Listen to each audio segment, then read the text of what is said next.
In today's video, I'm going to teach you how to get started with Squarespace 7.1 Fluid Engine. If you're brand new, begin by creating a Squarespace account and starting a site. If you already have a site on version 7.0, log in and follow the prompts to upgrade to 7.1 so you can use the Fluid Engine editor.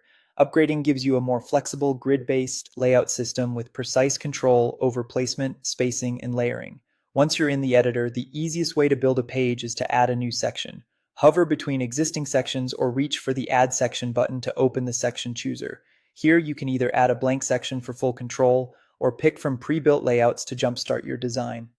Templates are great for learning the structure, while blank sections are perfect when you know exactly what you want. If you have older classic editor sections on a page, you can convert them. Enter edit mode, hover the section, and look for the upgrade option. Click it to switch the section into Fluid Engine. After upgrading, scan the section for any small shifts in spacing or alignment and make quick adjustments.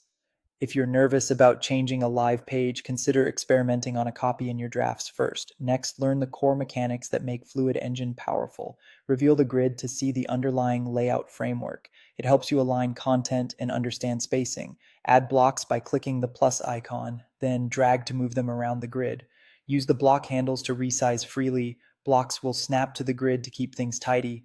You can also overlap elements for layered magazine-style designs, then adjust layer order so the right content sits on top.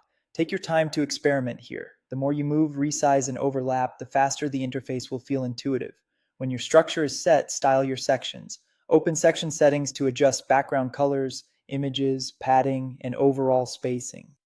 Customize the appearance to match your brand, and then fine-tune block-specific styles like typography, button treatments, and image ratios.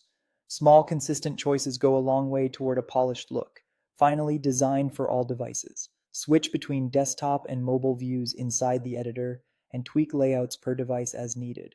Adjust grid positions, font sizes, and spacing to ensure everything reads well, loads quickly, and remains easy to tap on smaller screens. Preview before you publish, and you'll be ready to share a clean, responsive page built with Squarespace 7.1 Fluid Engine.